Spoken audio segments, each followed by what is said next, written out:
I don't know why anyone would take that job. If there were even a whiff of that, why would you even take that job?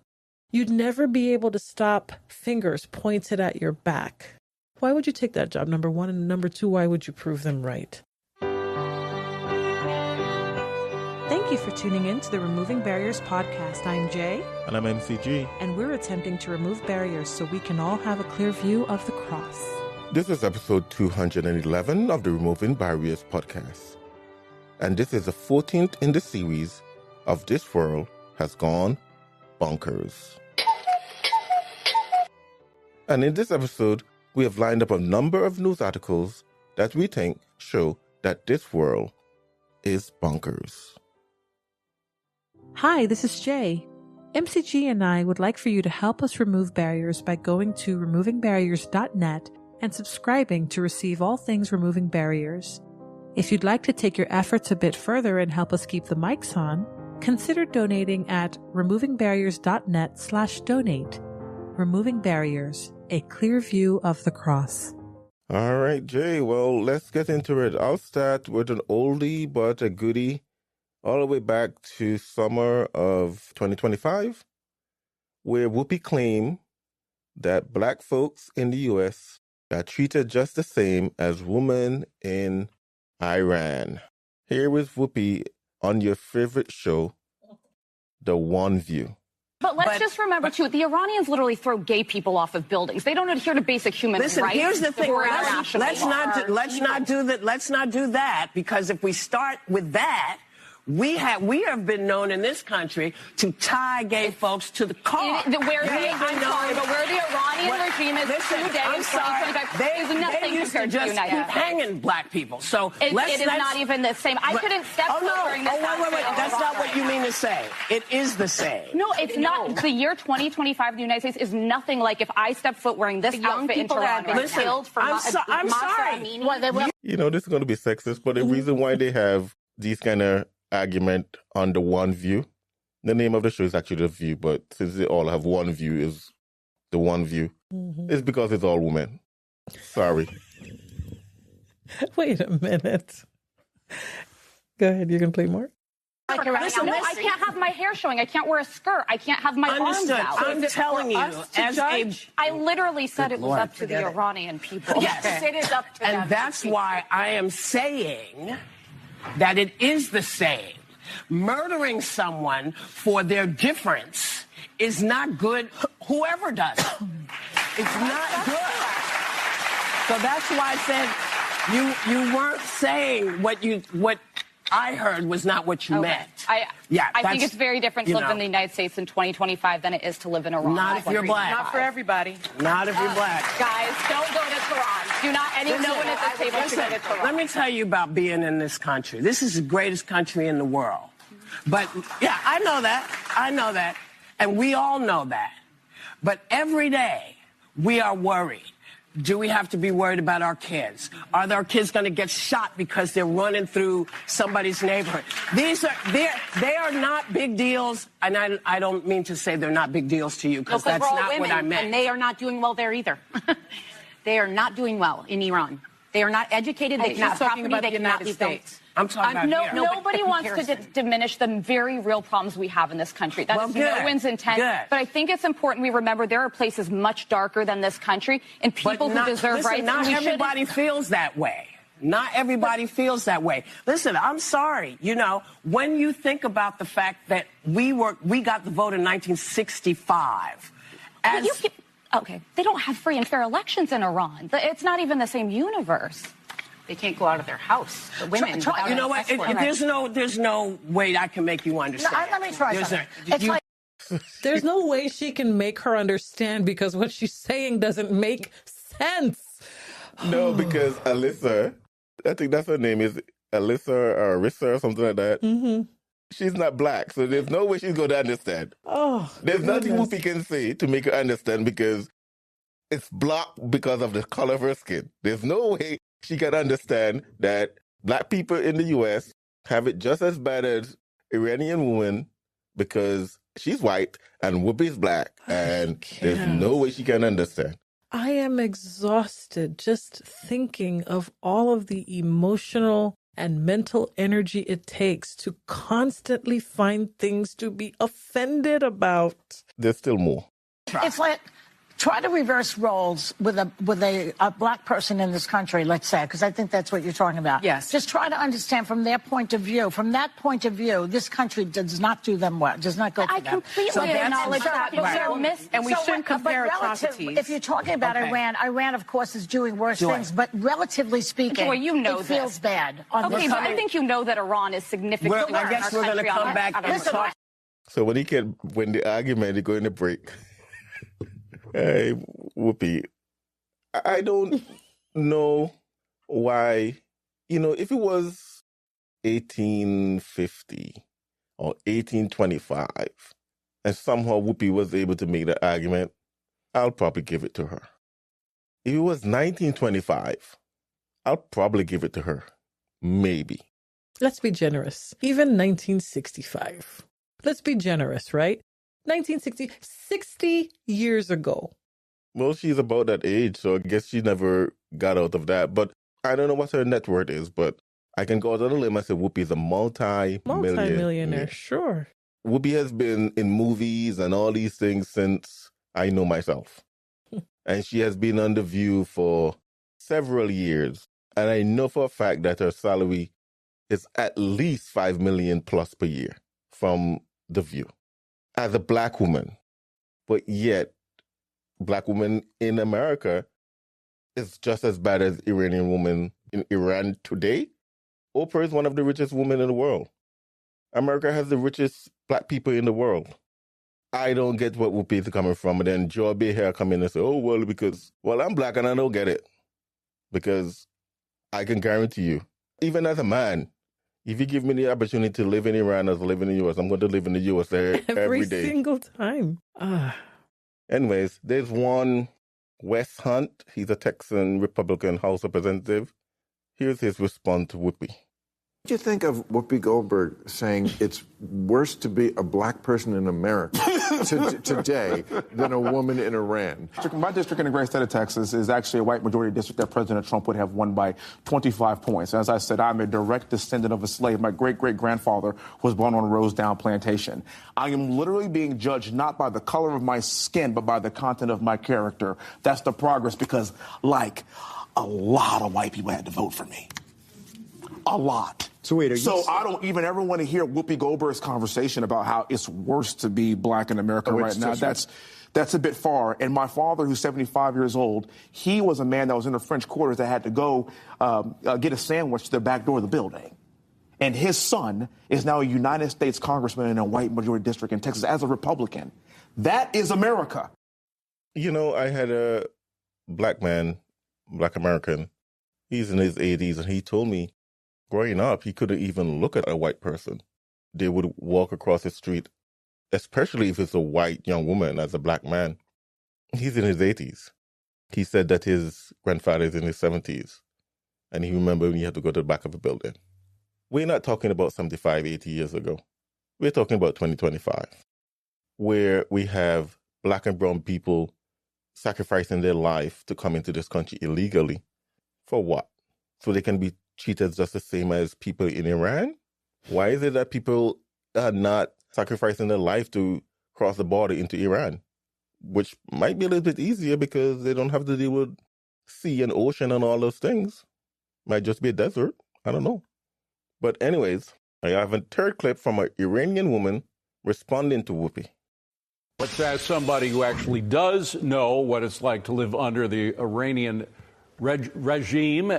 If these comparisons are at all valid, and frankly, they're just not. Iranian-American attorney and activist whose family fled Iran following the 1979 Islamic Revolution, Elika Laban, joins us now. Elika, thank you for being here. It's such a dishonorable comment, not only to the United States and what we are, but also to those thousands of people who've been murdered by that regime. I mean, it's just, it makes a ridicule of what their lives stood for and what their families have gone through. What does it make you feel when you know what actually you can make a real comparison between the two countries?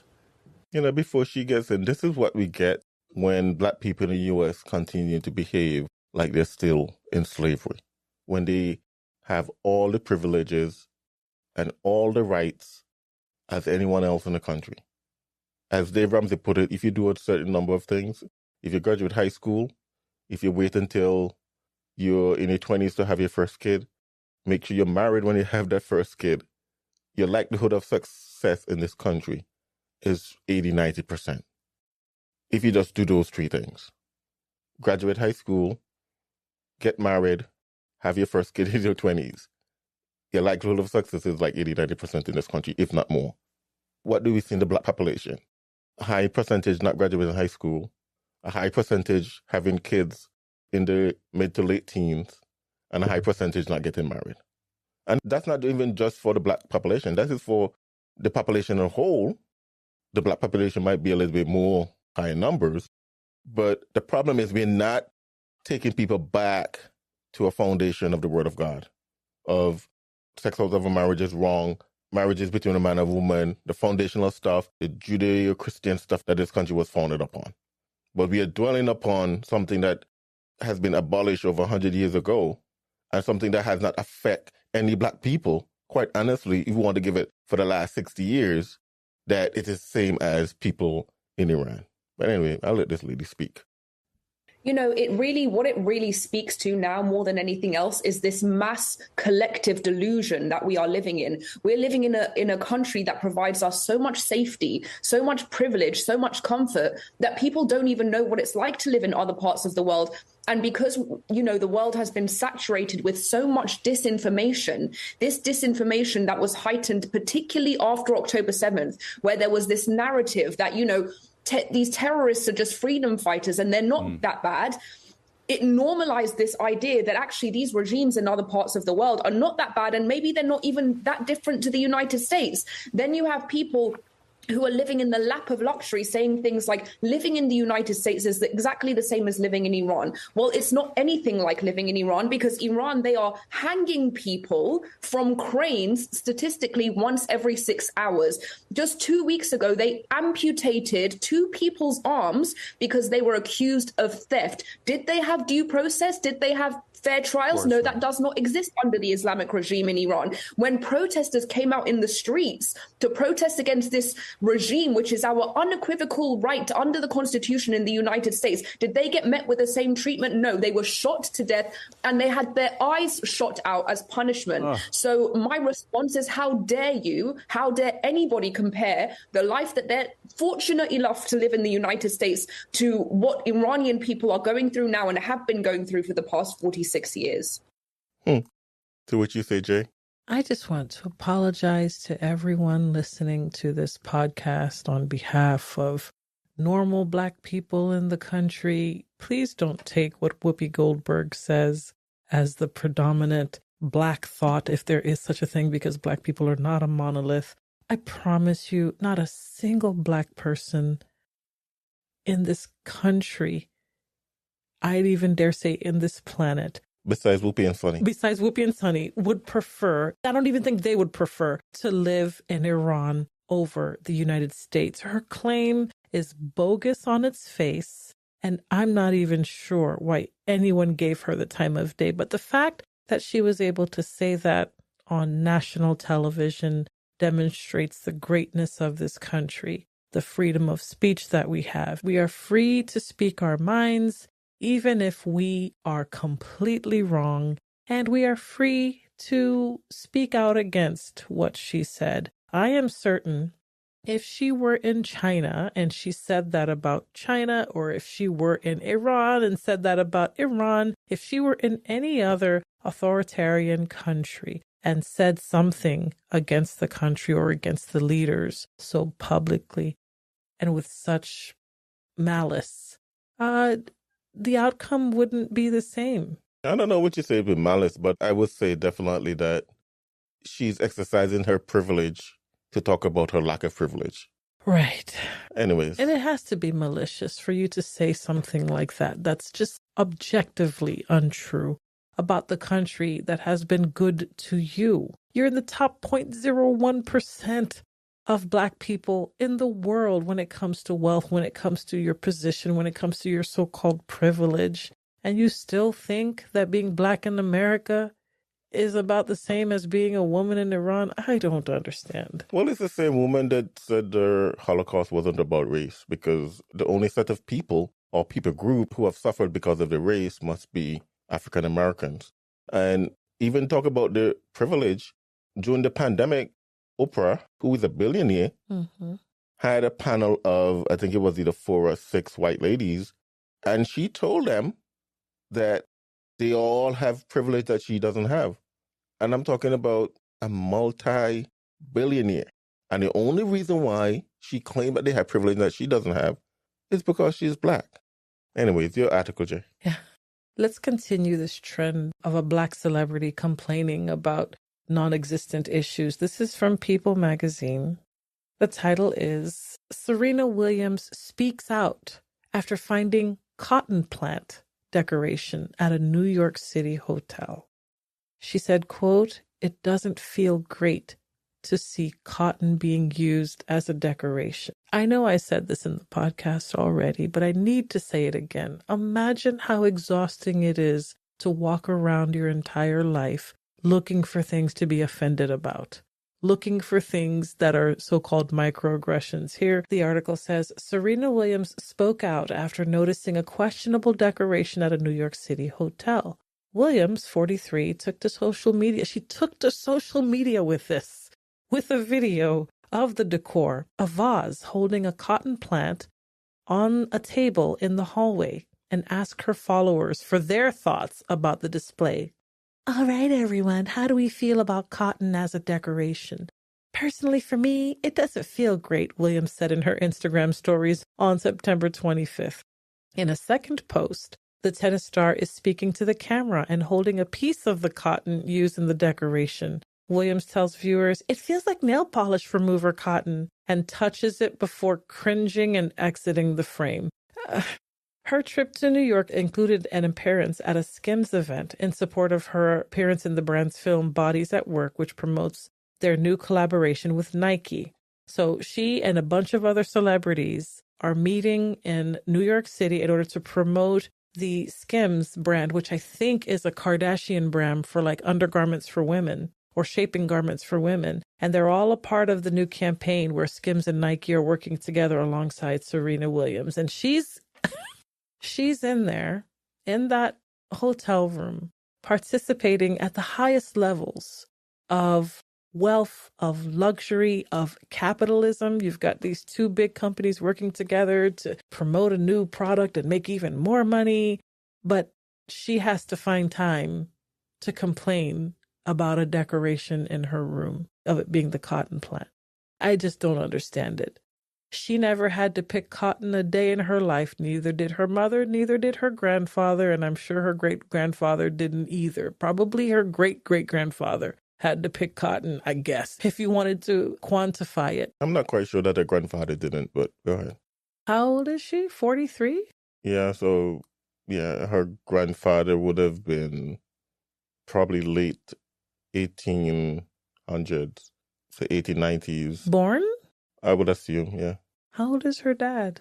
Her dad is in his 70s, isn't he? Probably. So if you go back 70 years. 1950s is her dad. Was it, I guess, 1930s? His dad probably 1930s. So 1920s. Her great-grandfather, 1920s. So now we're talking sharecropping. Probably. But yeah, but 1920s, 1930s, he might have picked cotton. No, I don't. Maybe not as a slave, but maybe as a sharecropper, maybe? Probably. Okay, let's be generous and say that her great-grandfather, or you said grandfather or grandfather, had to. But we have progressed as a nation to where she can be and is recognized as the greatest female tennis player in the world, although she would take offense to that too because she's just a tennis player, apparently. She doesn't want to be compared to men. She's not a female tennis player. She's a tennis player. I mean, the list of things these people are offended about, it just blows my mind. The reason why people use cotton plants as a decoration is because of the starkness of the contrast between the brown, wilted, sharp, ugly brown stalk of the cotton plant and the very beautiful, puffy, white part of the plant that you obviously pick in order to harvest cotton and use it for clothing or whatever other textile that you wanted to. So the contrast is very pretty. I like it. I think it's pretty. And so it's not uncommon. It's not at all uncommon to have a cotton plant as a decoration, even if she were offended because Black people had to pick cotton in the country. I find it to be hypocritical. Do you expect me to believe that she owns a garment that's not made of cotton? Do you expect me to believe that she doesn't use cotton on a day-to-day basis? Do you expect me to believe that she is so offended by cotton and has boycotted it to the degree that she doesn't use it at all in her life? But as a decoration in her room, it's a problem. Well, I think a better question is, does she have anything that made in China or those sweatshops around the world where we get all cheap stuff from? Oh, you mean where slavery is still happening pretty much? They just call it labor? They just call it, low-wage labor, whatever they call it? You mean those places? Oh, where they have kids working. And of course, laws in different countries varies, but I'm saying you can always find something to be offended about if you're looking for it. I don't get what's the big deal. It's a decoration. I'm sure that hotel, whatever hotel she was staying in, I probably couldn't afford to stay in it. So maybe that's a high-class, high-quality decoration. I don't know. I've never really seen cotton as a decoration in a hotel before, but... Well, as a decoration, you just need to go to places like TJ Maxx and all these different places where you can go shopping for home decor. That's a very common thing because the stark contrast is very beautiful, I think, in my opinion. But this happened at a Christian university a few years ago. I want to say it was close to maybe 7 or 8 years ago. It was, I'm trying to think. It was not too far from around the time that it was before the George Floyd riots. And they were burning Minneapolis down and all these different things. It was a few years before that. So I'll ballpark it and say about seven or so years ago. And one of the Christian university students was so offended because they went to, I'm not sure if it was like a Vespers sort of thing where it was like a fine arts sort of something that was happening. And the decoration on the table had cotton plants, and she was so offended, and the president of the university had to issue an apology and quickly remove all of the stocks and all these sorts of things. And I'm thinking, at some point, we need to just grow a spine and say, suck it up. This is not a problem. And I understand that you somehow feel that this is a slight to your ancestors, but you also have to realize that the plant has genuine beauty to it, and people want to use it for a decoration. We don't think about the children that are exposed to all of the horrible environment and horrible situations of mining for nickel to make, or lithium to make our batteries. And we don't boycott our computers or our phones or our whatever. This is ridiculous. It needs to come to an end. There are many things that we could spend our time complaining about, arguing about, protesting about, whatever you want to say about, than cotton as a decoration. I'm just over it. Well, it's the same principle behind renaming master bedroom to main bedroom. I forgot about that. Or even, as a software engineer, we use a versioning tool called Git. And one of the main branches has always been named master. And a few years ago, they have been pushing it to rename it to main. And some people rename it to main, and some people keep it as master. It's just another form of cancel culture. It's like, I don't see the big deal. Yeah, our forefathers had to pick cotton. Okay, that's the big deal. We can choose to pick cotton today, or we can choose not to pick cotton today.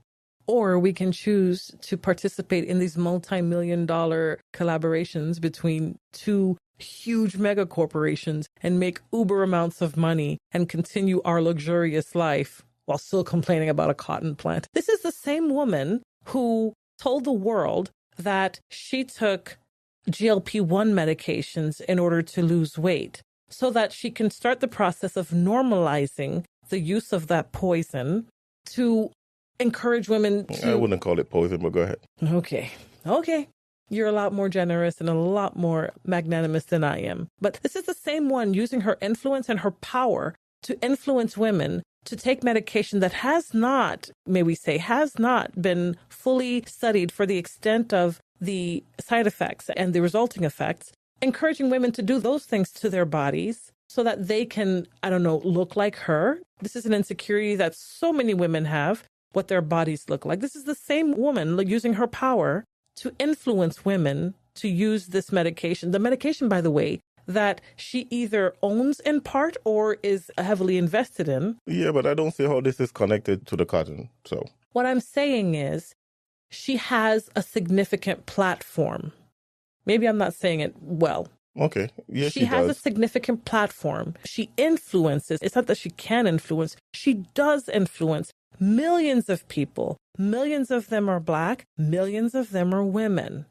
She can influence them, and she does. And this is what she has to complain about.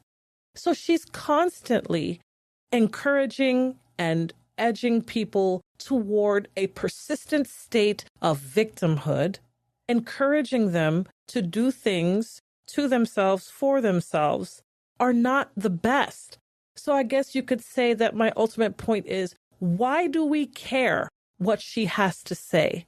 It's clear that she doesn't have our best interests at heart. And it's clear to me that she's not in any way trying to address or fix the problems. I have no doubt in her tennis career and in her upbringing that she encountered racism or that she encountered negative talk about her body. She's an athlete after all. I have no doubt that she encountered that. But to use that and weaponize it in such a way that people who listen to her will react with the same maladjusted way that she's reacting to things when she didn't do that herself. When she had trouble with her weight when she was an athlete, what did she do? She ate less and moved more. She tried harder. She trained harder. You could tell from the movie, I've seen clips of the movie, the biopic of her life, when she encountered racism and when she encountered just snide remarks from people that can be described as racism, she didn't play the victim card.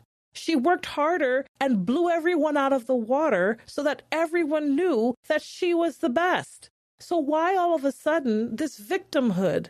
Why all of a sudden are we looking for things to be offended about? That is not the story of her life. Well, I'll give you that, and I'll give you the cotton. But again, I don't see the connection about that. But oh, okay. I just ran my mouth for nothing just now then. I'm not saying that. I'm not saying I don't see the connection between getting down on her to taking a weight loss jog compared to complaining about cotton. I think they're on two different spectrums. I think the thread that I'm trying to draw here is the wielding of her influence. And it's never for a good thing. She's wielding the influence to encourage people to continue in their victimhood, wielding the influence to encourage women to destigmatize and to normalize the use of GLP-1 medications for something that can be addressed with diet and exercise, which is so much healthier for you. Well, that again is a different discussion. That's a different discussion. I just don't appreciate that someone so talented, so gifted, and with such a platform would wield her influence for those reasons. I don't like it. I'm annoyed by it. And like I said, when we were talking about the Whoopi thing, I am over it.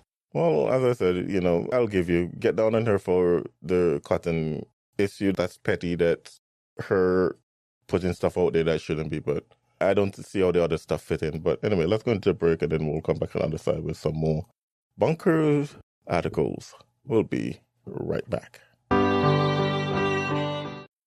Are you looking for a consistent and reliable place to get all your Christian materials? Try ChristianBook.com. Started from humble beginnings in 1978, ChristianBook.com now offers a wide range of books, CDs, DVDs, homeschooling, and church supplies, plus more. So whether you are a parent, a homeschooler, a pastor, or a layperson, ChristianBook.com can be a one-stop shop for all your needs. Click the link in the description section below and check out the vast array of Christian materials ChristianBook.com has to offer.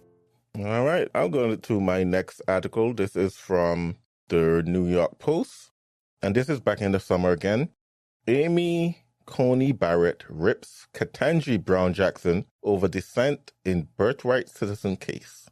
So we have two Supreme Court justices basically, I guess, against going at each other. Oh, yeah. Conservative Supreme Court Justice Amy Coney Barrett. I wish there would not be describing justices as conservative or liberal or whatever the case may be, because I just don't think you should have those kind of positions when you're a justice.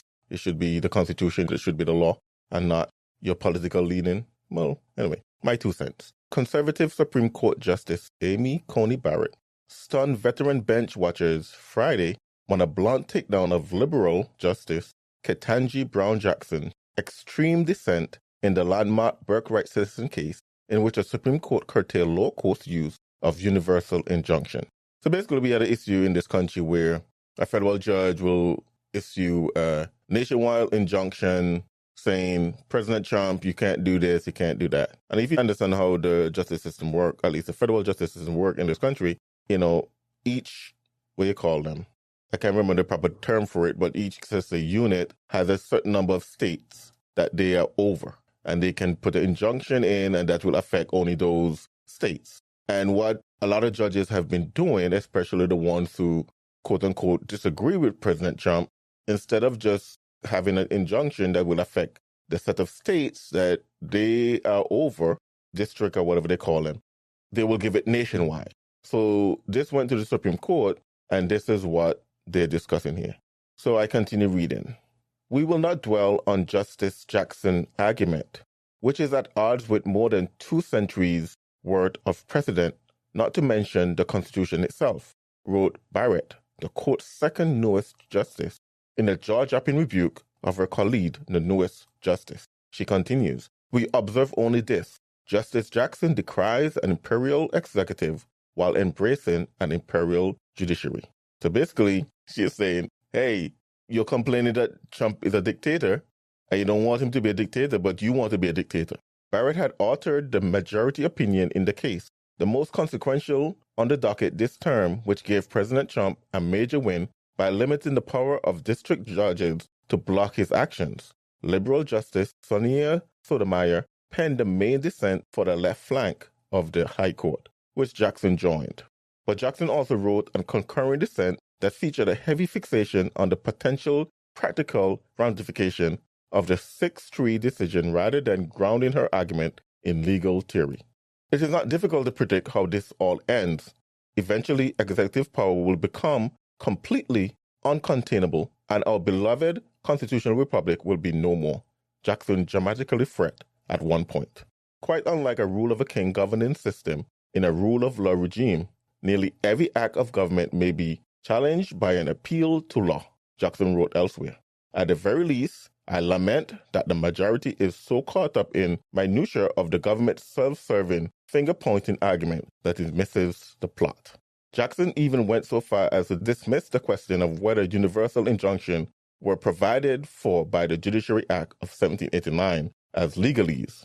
That obscures a far more basic question of enormous legal and practical significance. May a federal judge in the United States of America order the executive to follow the law. So basically she's saying, hey, and this is just my interpretation, we're not concerned about legalese. We're not concerned about the law. This is how we feel about this thing. This is how we feel about President Trump. Again, I understand it's going to be that way because they're humans, but I hate the fact that we have justices and we can predict so much what they're going to say. Barrett's response, in our opinion, was almost mocking, because analyzing the governing statute involves boring legalese. Jackson seeks to answer a far more basic question of enormous practical significance. May the federal judge in the United States of America order executives to follow the law. In other words, it is unnecessary to consider whether Congress has constrained the judiciary. What matters is how the judiciary may contain the executive.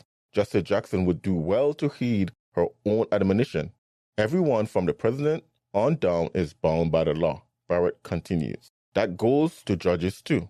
While Barrett, 53, gave lukewarm praise to Sotomayor, 71, for focusing her dissent on the conventional law terrain like the Judiciary Act of 1789 and other cases on equity, she rounded on Jackson, 54, for adopting a startling line of attack that is tethered neither to these sources nor, frankly, any doctrine whatsoever.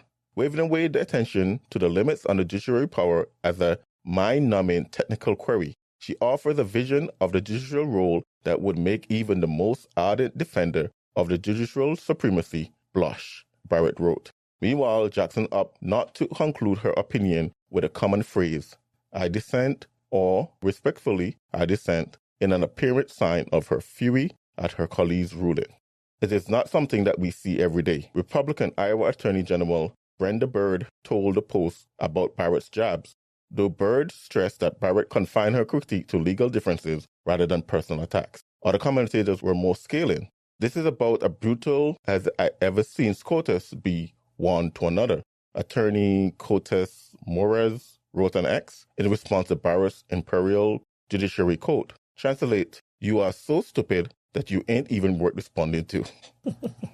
Wow. The fact that 6 justices were okay with signing on an opinion where Justice Barrett took a personal shot at Justice Jackson is a very strong indication that Jackson has alienated her colleagues and there is a growing lack of respect for her work. And this is an ex-user called Shipwreck Crew, whose profile describes him as a former federal prosecutor. Justices circulate memos among with their legal views on certain cases in order to bring others around to their thinking. Given what she has written in her dissent, imagine the memos that Jackson must have sent around in this case. 3 lower courts have stayed Trump's January 20th executive order narrowing the definition of birthright citizenship, which the 14th Amendment states confer automatic naturalization on all individuals born in the U.S., after concluding the executive action was likely unconstitutional. The Supreme Court did not address the merits of Trump's order, only the powers of court had to enjoin it. So there you have it, Supreme Court justices taking educated jabs at each other. And, a lot of people say Justice Ketanji Brown Jackson is not qualified. I disagree. I think she definitely has the education and the expertise and the job experience to be a Supreme Court justice. I just think the problem was, and this goes back to the DEI affirmative action thing. Even if she's qualified, the way Biden put her in there, put her behind the 8 ball, and she's going to struggle to find the respect that other justices have because Biden said he's going to put in a black woman there, and it's always going to be on her. I can guarantee you until she retires, it's always going to be, she got that job because she was black and a woman, not because of her qualification. And then when she say dumb things like she can't define a woman, and then she's happy that we shouldn't be focused on legalese, you're a judge. You should be focusing on legalese. Legalese is your job. Exactly. Leave the feeling and all these things to people like me who don't have any degree in law and stuff like that. What does the law say? You may disagree with the law. Well, try to get it changed. But don't tell me you're not going to focus on legalese when we are paying you to focus on legalese, not on your feelings. You ever seen these First Amendment auditors? They will go to these places where apparently they have the First Amendment right, like they will go into the post office and start recording and stuff like that. And eventually a post office worker will call the police and the police will come and eventually the police will tell them, hey, I can't do anything. It's a public building. He has the First Amendment right. And one of the workers will say something like, he make me feel insecure or whatever the case may be. Oh, I don't want to be on camera and all this stuff. And the police officer said, well, I can't do anything. And the auditor with all the police, are you a law enforcement officer or feeling enforcement officer? We go by the law in this country. I'm not saying ignore people's feelings, but Ketanji seemed here to be all caught up in a feeling. And I guess Coney Barrett kind of educatedly put her in her place. All caught up in your feelings is acceptable for a podcaster. It's acceptable for talking heads, pundits. It's not okay for a justice, a Supreme Court justice. I don't think her issue is DEI, even though that is a significant problem, because she proved all of the DEI detractors right with this dissent. Just like Kamala Harris, these are intelligent, accomplished women. Let's be, in Kamala Harris's instance, let's be very magnanimous. These are accomplished and educated women that proved the DEI detractors right. And it hurts other Black women because whether we like it or not, it creates a perception that the only reason a Black person would be put into those positions is because of DEI, not because of their intellectual capabilities, not because of their leadership, not because they are capable, but because they are Black or because they are women, which is so deeply insulting. I don't know why anyone would take that job. If there were even a whiff of that, why would you even take that job? You'd never be able to stop fingers pointed at your back. Why would you take that job, number one? And number two, why would you prove them right? Why would you prove them right? anyone reading her... I don't know if I would be that, I don't even know the word. Scathing, unforgiving, I don't know what to call it. But Justice Barrett is completely right on this. She's 100% right. When you're in that position, you can't be led by your feelings and you can't be ideologically captured either. So I suppose what we should take away from this is the fact that the country is in big trouble if the partisanship is in the Supreme Court. If we're not ruling based on the law or the merits of the law, the argument, the actual hard-fought detailing through all of the so-called legalese, then if it's all because of, hey, I'm against your team and you're against my team, and so I'm going to find some way somehow to dissent against your team, the country's in a lot of trouble. That I will agree with, and the problem is we see it all the way throughout the criminal justice system. So it's not just the court. We just did an episode on Irina Zareska, and one of the reasons why this guy was let out of jail on cashless bail, you can argue was because of judges who feel that he's a black man and they're going to give him a 14th chance to be out on bail. They've bought the intersectionality Kool-Aid, the argument, yeah. And unfortunately, Justice Brown is black, and kudos, you're the first black woman to be appointed to the Supreme Court. But I do wish she had gotten there based on her merit. And I believe she has the education and the job experience to do it. It's just that when Biden phrased it the way he did, he gave her the finger pointers. Right. No other choice but to say it's DEI. Right. If he had said, hey, I'm going to hire the best and the brightest person that I think can do this job, I'm going to give this job to the person who's most qualified, and then he hired her, folks might question his interviewing capability, his whatever the case may be, but they would have no evidence to say this was DEI. But when he said that he's going to appoint a black woman to the Supreme Court, you put her behind the 8 ball from the start. She's climbing uphill, and equity was try to put everyone on the same level. But by his action, former President Biden, he actually put her way behind. So anyways, what's your next article? Well, this is somewhat related, but it's related in the sense that when Ketanji Brown Jackson, when Justice Ketanji Brown wrote her dissent, not only did what she say was silly, but how she wrote it and how she said it was very silly. It was not becoming of a justice. And it's not a stretch to say that in many ways she's ideologically captured. The article is not wrong to call her a liberal justice, right? And again, I say a problem in this country where we are so polarized that it's even all the way up to the level of the Supreme Court. But the people are hyper-polarized as well. Case in point, my next article, women chug Tylenol after Trump/RFK announcement on acetaminophen link to autism. So this is from Newsweek.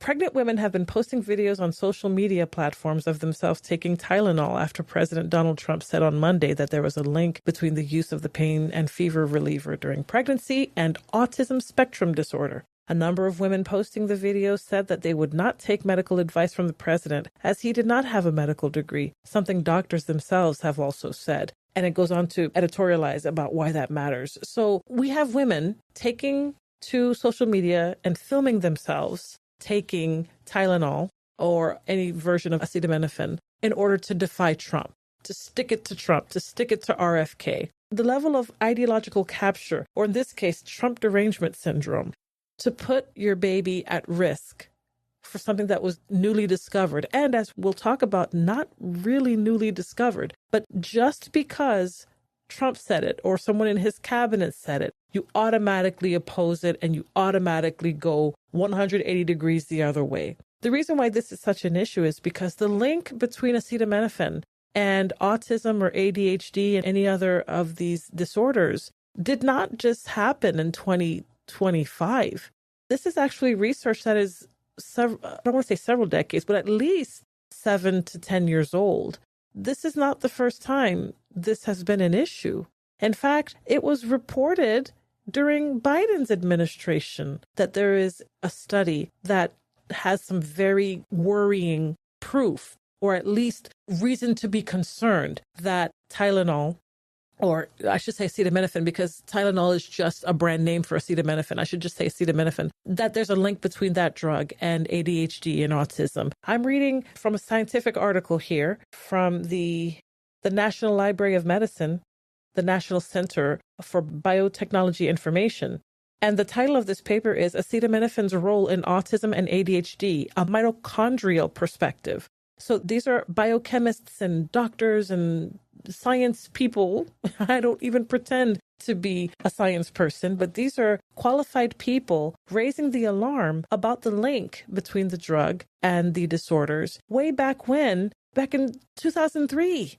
I'll just read the dates here. 2018, 2003, 2016 through 2019. The official report came out in 2021. That was during Biden's administration.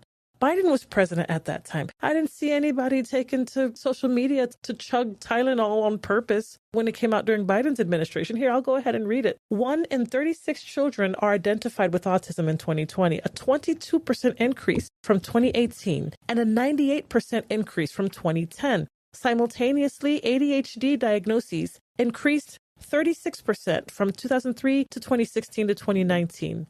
Despite this surge, their etiologies remain largely unknown. However, numerous studies document higher incidences of mitochondrial abnormalities in affected individuals. Additionally, acetaminophen has been implicated in these disorders in longitudinal studies and murine models. This paper is a compilation of literature aiming to explore a theoretical framework for acetaminophen-induced mitochondrial damage in utero.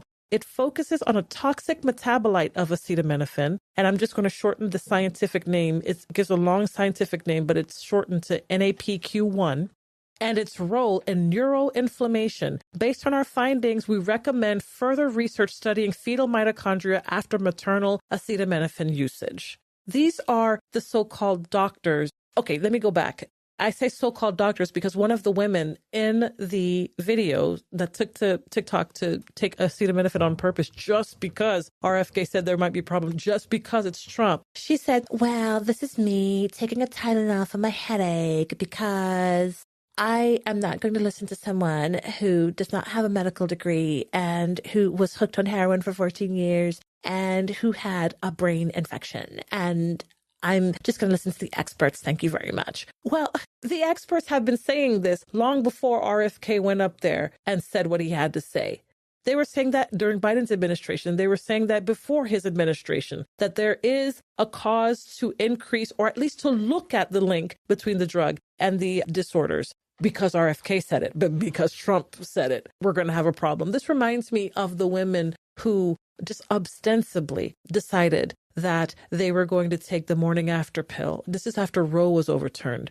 Took to social media to film themselves taking the morning after pill. These are pregnant women taking the morning after pill in order to induce an abortion just because they didn't like what happened in the courts, or they didn't like what Trump said, or they didn't like the anti-abortion activists and the work that was being done there. And so I'm at a loss to understand where this derangement comes from, that you would put your child at risk, even if you didn't think there was a risk. If someone said, hey, there's something for us to look at, I have children, and even I, who kind of looked sideways at the medical community after the pandemic, even I would kind of pause and say, hey, they're not sure about a link here. Maybe I should be careful, at least a little bit of caution. But no, because Trump said it and because RFK said it, I'm gonna do this thing, possibly putting my child at risk. I don't understand that level of derangement.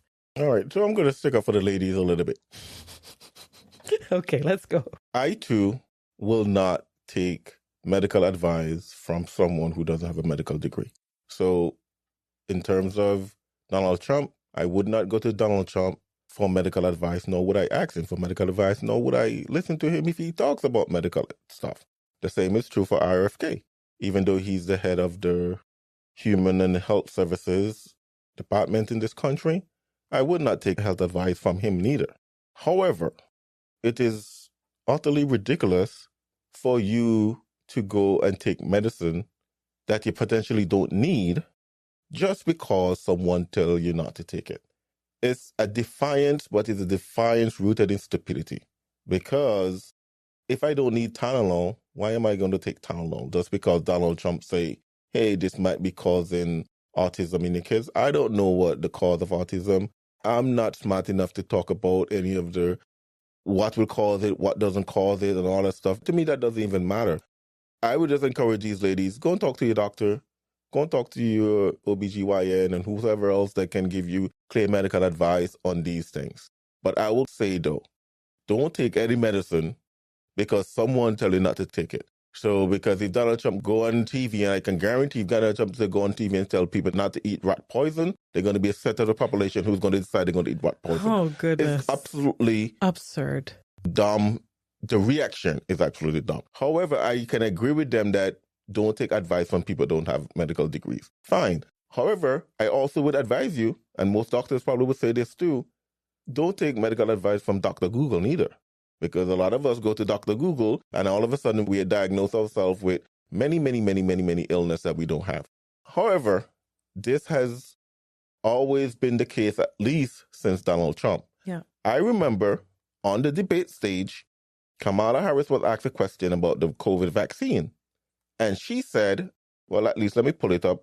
I didn't plan this, so I don't have it queued up. But this is Kamala Harris talking about whether or not she will take the COVID vaccine. Dr. Anthony Fauci and other experts say that most of the people who can be vaccinated need to be vaccinated. But half of Americans now say they wouldn't take a vaccine if it was released now. If the Trump administration approves a vaccine before or after the election, should Americans take it, and would you take it? If the public health professionals, if Dr. Fauci, if the doctors tell us that we should take it, I'll be the first in line to take it. Absolutely. But if Donald Trump tells us that we should take it, I'm not taking it. All right. So that's Kamala Harris saying that she's not going to take it. Now, as far as I can remember, in December of 2020, Donald Trump was still the president of the United States, even though he had lost the election that year and only had like a month left in office. Mm-hmm. The vaccine came out. And once Kamala Harris was sworn in as vice president and Joe Biden as president, very shortly after that, they were tooting, they were saying, hey, go and take the vaccine. The same vaccine that was approved under President Trump. I remember in about August, September of that same year, 2020, I had a coworker. We were talking and I was saying to him, I am not planning to take the vaccine because I don't agree with the speed at which it was developed. He agreed. He said he's not going to take the vaccine. President Trump lost the election. A set of coworkers were planning to do a meetup, and they invited me to this meetup. And I said, hey, I don't mind coming, but let me just be transparent. I didn't take the COVID vaccine. That same coworker said, hey, I'm not coming. I'm not meeting up with anyone who chooses not to get a vaccine. And even though I didn't call him out on that, I was like, if this is the same coworker who told me a few months ago he wasn't going to take it. But because he's a raging Democrat, and I know that because while I refrain from talking politics at work, he doesn't. So I know he's a raging Democrat. Oh, now the Democrats are in power, and he's decided he's going to take. To me, I don't make the decisions based upon politics. If Donald Trump had won, if Hillary Clinton has won, if Joe Biden had won, I don't care who is in office, I would not have been taking that vaccine, the COVID vaccine. I'm not taking medical advice from any politician if they don't have a medical degree. And even if I have a medical degree, they're not examining me. Right. They're not running tests. Why would I take medical advice from them? So anyways, that's my 2 cents. That's the country we live in today. All right, well, let's go into another break, and then we come on the other side with another set of Bonkers articles.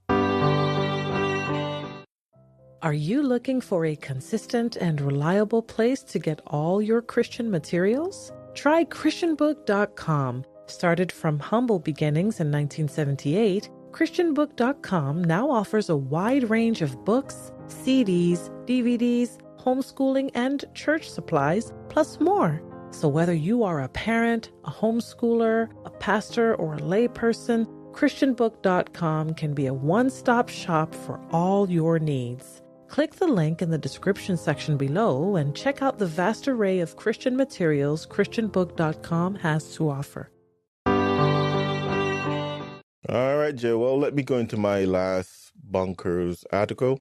Now, I don't know if this one is actually true because I couldn't find any independent reporting on it. This is a story I saw on X, formerly known as Twitter. And I tried to find maybe a local news article or something to back it up, but I couldn't find it. So take this one with a grain of salt. It may be true, most likely true, but maybe not. And of course, we can trust everything we see on the internet. So there was these two Mormon young ladies, you can say Mormon girls. They look to be probably late teens, and I think that they have to be at least 18 to be a Mormon missionary. So I'm assuming they're probably 18, 19 around there. They look pretty young. They went to knock on this man's door. Turned out that, from what I understand, that he's a gay man. And they politely invited him to church, and he gave them 10 seconds to leave his property. And rather than me telling the rest of the story, here's the audio of the story. Of course, we're audio podcast, so we only have the audio, but this was a video. Here's the audio of the encounter. You like your friends? I just wanted to see if you would like to come worship with us this Sunday.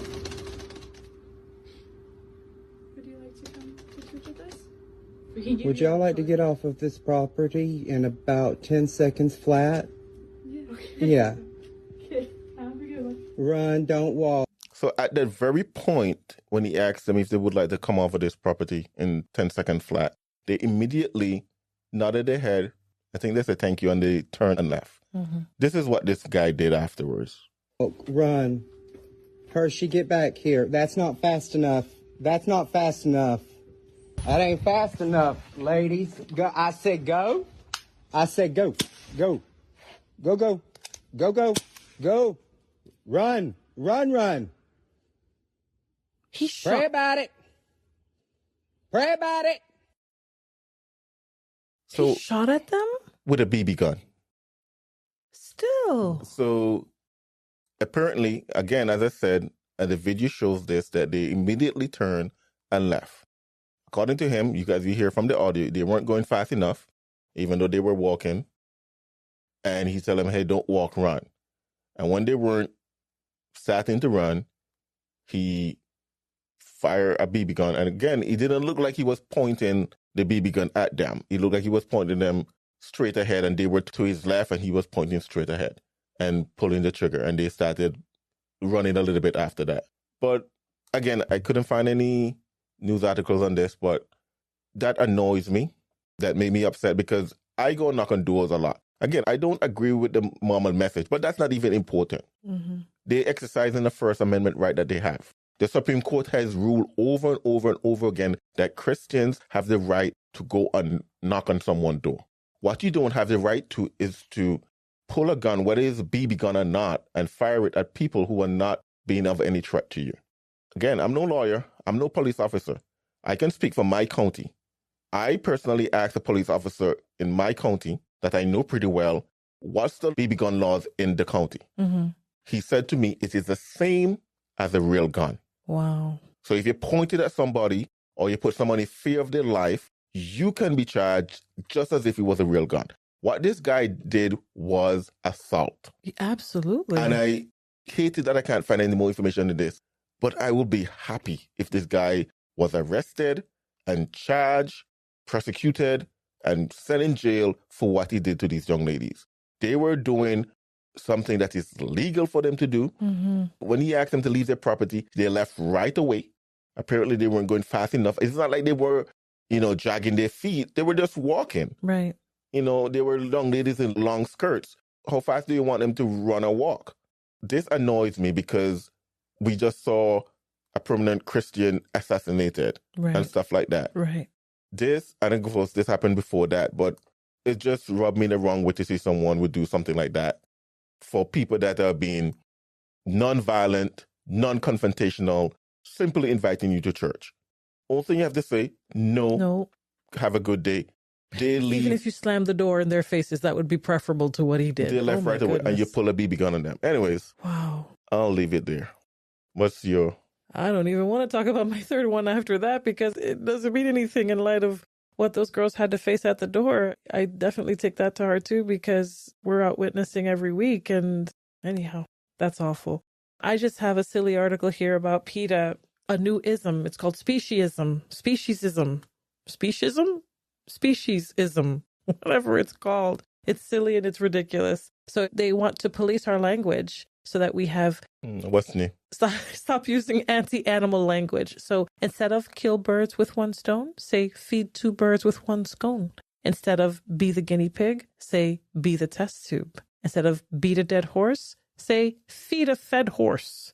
Instead of saying bring home the bacon, you say bring home the bagels. And instead of take the bull by the horns, they want you to say take the flower by the thorns. This is another instance of, well, PETA is a ridiculous organization altogether. I think they started out with good intentions to prevent just some of the horrific abuses that animals endure in the country, whether it's from mechanized farming and things of that nature, ranching and things like that. But to go so far I don't think that's necessarily abuse. There's also anything wrong with using an animal to do plowing.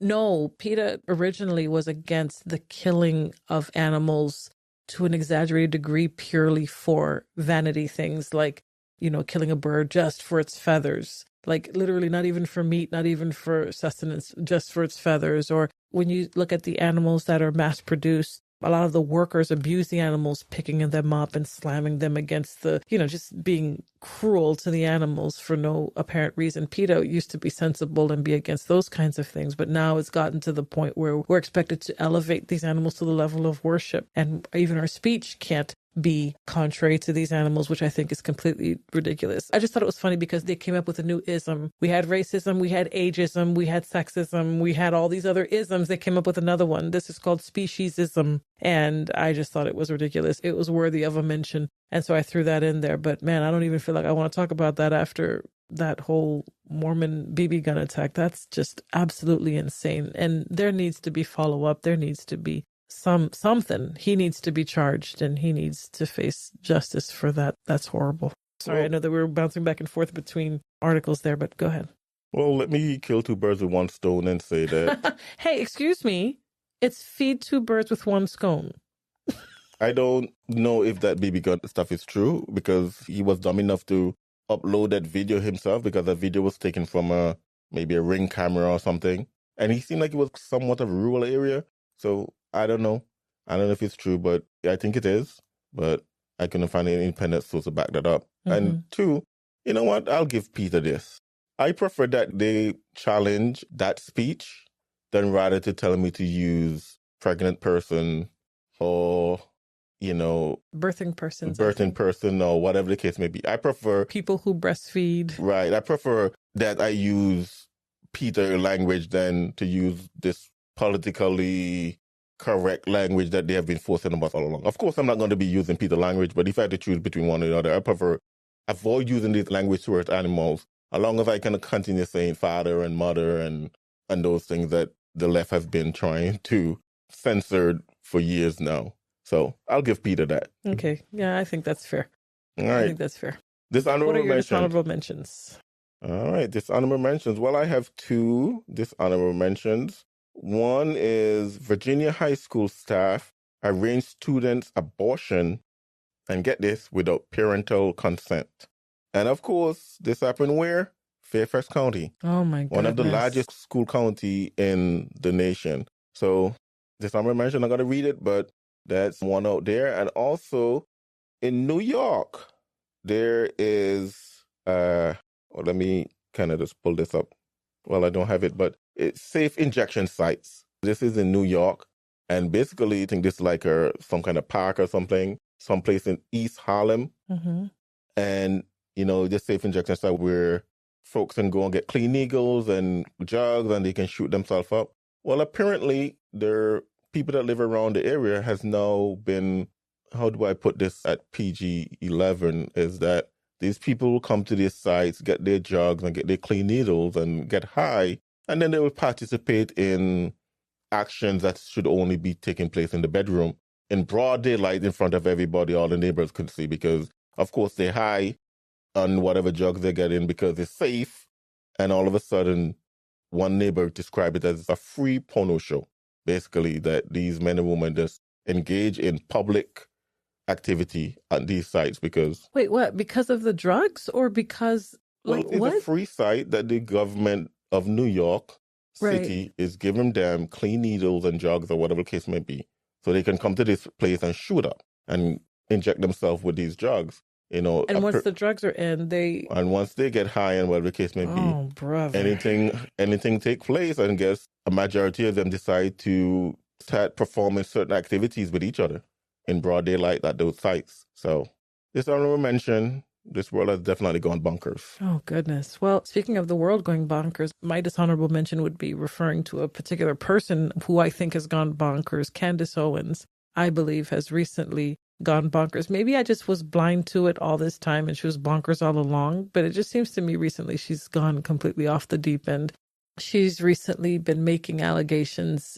It seems like she's been making, I don't watch her content and so I can't say in full detail, but it seems that she perhaps is among the group of people who somehow found a way to pin the Charlie Kirk assassination on Israel. She's been anti-Israel for quite some time now, and I think she's bonkers on that. The whole Brigitte Macron thing that she's going after like a dog on a bone. It seems that somehow, in many ways, that she's lost the plot and that she's no longer doing journalism that sheds light on issues that people are not willing to talk about. It seems like she centered her whole personality on being contrary and on attacking Protestantism in many ways. She has been in the last few days or weeks in the clips and the videos that I've seen of her. And speaking of the world going bonkers, my dishonorable mention is the many ways that Candace Owens seems to have gone bonkers, which is sad to see because there was a time where she was bringing journalism that made you think, just, articles and pieces and podcasts that had you looking at something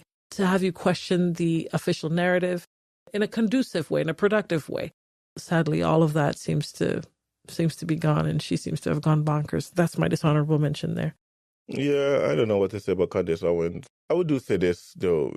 Brigitte Macron, is that the name? Mm-hmm.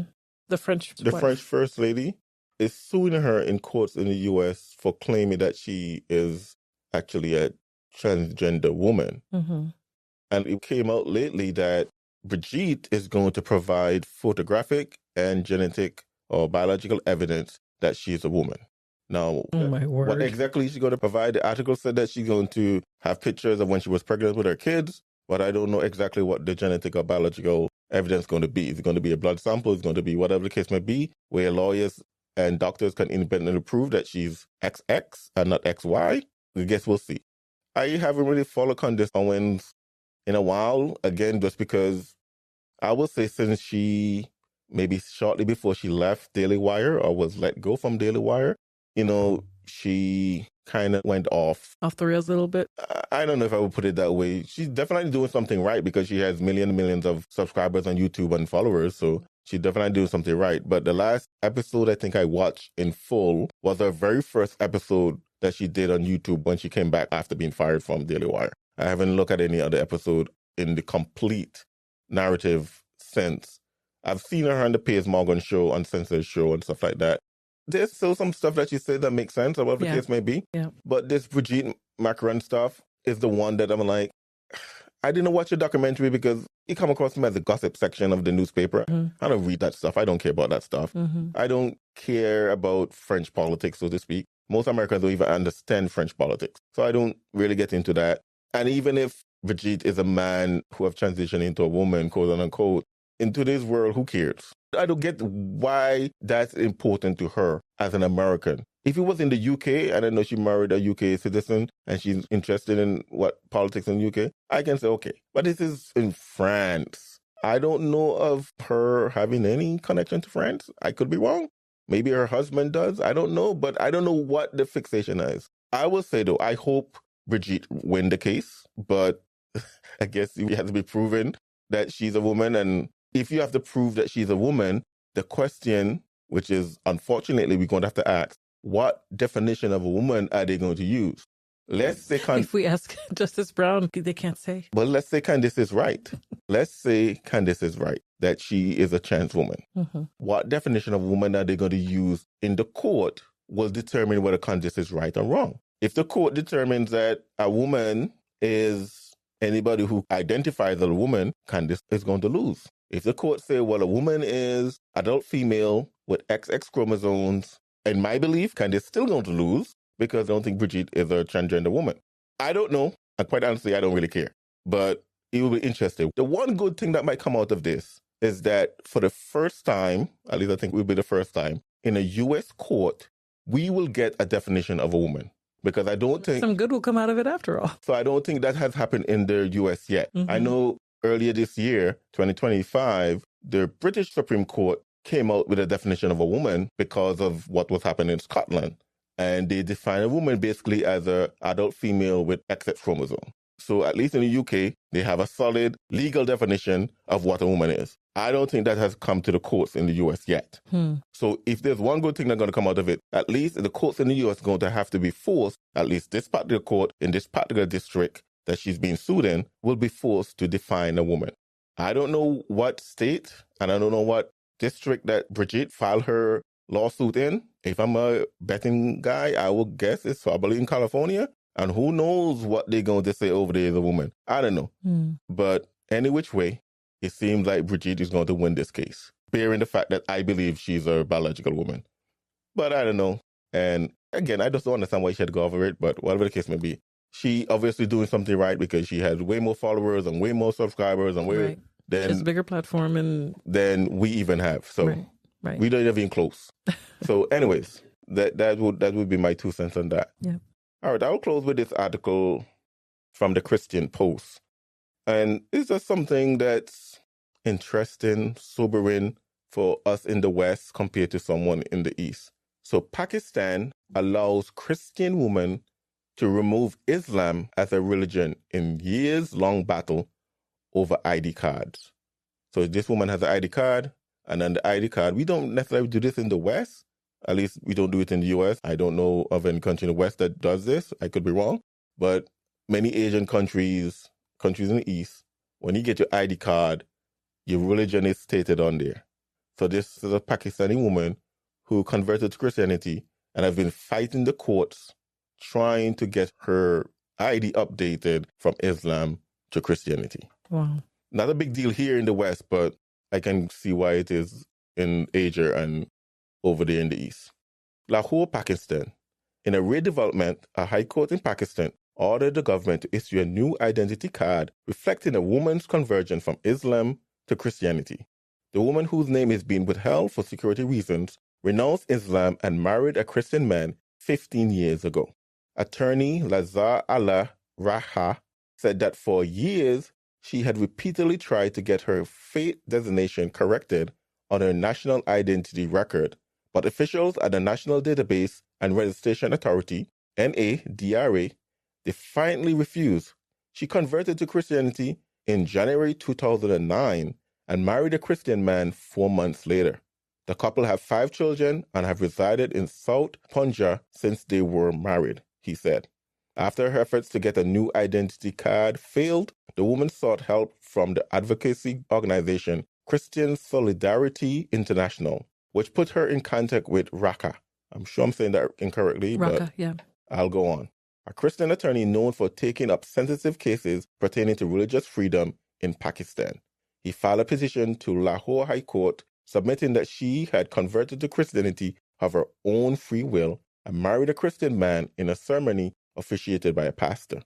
The couple have 5 children, but though NADRA has issued the children's B form, it did not include the mother's identity card number in the document, ostensibly due to her marriage with a Christian, Raqqa told the Christian Daily International Morning Star News. When the petitioner again went to get her ID document corrected, NADRA records in October 2024, the officials then refused to accept her Christian baptism certificate, marriage certificate, and birth certificate of her children, instead threatened her with dire consequences for renouncing her Islamic faith. Raqqa said that on July 1, a single-member bench comprising Justice Sahid Karim ordered NADRA to treat the woman's case as a mistaken entry and issue her new identity card with Christianity as her faith.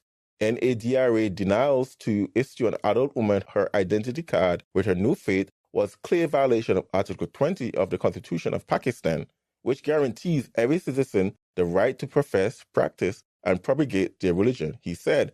It also violates Article 4 and 9 of the Constitution that guarantee protection of law and security of life to every Christian. The attorney said that the couple was thrilled to finally obtain the woman's new identity card, They had faced several challenges over the years due to this issue, including obtaining birth registration certificates for their children and getting them enrolled in school. He said, now they are relieved that the years-long struggle has finally come to an end. He clarified that there is no specific law in Pakistan that explicitly criminalizes apostasy, which some schools of Islam jurisprudence consider as sin punishable by death. However, apostasy can lead to prosecution under Pakistan blasphemy laws, particularly Section 295A that prescribes imprisonment of up to 10 years for hurting the religious sentiments of any community, Raka said. Additionally, societal stigma and potential violence from vigilante groups are real threats for those who choose to convert to other faiths. This is the reason why most converts to Christianity avoid going to courts and prefer to remain secret believers all their lives. Pastor always said that, no Christians are enrolled in the secret service. Muslims cannot change their religious designation in the NADRA computerized National Identity Card, CNIC, to any other religion. So that's why they were given a hard time. She was born in a Muslim family, and they don't allow them to change it if they were born as Muslim. Whereas people who convert to Islam from other faiths can get their CNIC amended according to the CNIC registration policy.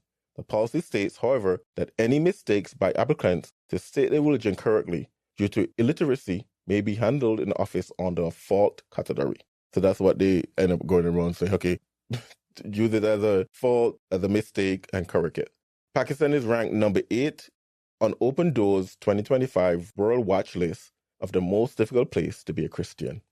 I'm just saying this, man. We live in the West, and we have all these freedoms. We don't have to put our religion on our ID cards. And I can go out on a limb that most Christians in the U.S. probably would not want to put that on their ID card. But here's a woman under the threat of life, being killed, being whatever the case may be, decided, hey, you know what? I want to identify with Jesus at whatever cost it is. And I have to commend her for that because, would I want to put a religious designation on my card? Absolutely not. But I know even in the islands I grew up in, on our driver's license, they will put our blood type. And the purpose for that is if you get in a car accident or whatever the case may be, they can even need to know your blood type rather than have to do a test. In the U.S., my blood type is not on my driver's license. So, but I give this young lady props for doing that because we have the freedom in this country to go and share the gospel, the freedom in this country to go and knock on doors. Sometimes you run into the knuckleheads like this guy that fired the BB guns. For the most part, it's peaceful. And for the most part, if people want you to get off of their property, you'll just simply ask you to leave and you just leave and that's that. Unless Mormon folks are at your door and they shoot BB guns at them. But for the most part, we have the freedom. We don't use it. Right. Here's a woman that don't have the freedom and trying to get it, even as something as simple as getting her religion designation on her ID card to say Christianity rather than Islam because she wants to identify with Jesus. Mm. So I ask the question every time we do a Bonkers. Do you agree with us? Do you think that this world is bonkers? Well, I think the next question after that, if you do agree that this world has gone bonkers, what are you doing about it? If you're saved, born again, may I encourage you to saturate your Jerusalem with the gospel of Jesus Christ. As one person said, evangelism is just one beggar telling another beggar where to find bread. And the Bible declared in Mark 16:15, and he said unto them, go ye into all the world and preach the gospel to every creature. And my admonition is, would you go? This is the Removing Barriers podcast. If the podcast or the blog were a blessing to you, leave us a rating and a review on your favorite podcast platform. And don't forget to share the podcast with your friends. Removing Barriers, a clear view of the cross. Thank you for listening. To get a hold of us, to support this podcast, or to learn more about Removing Barriers, go to removingbarriers.net. This has been the Removing Barriers podcast. We attempted to remove barriers so that we all can have a clear view of the cross.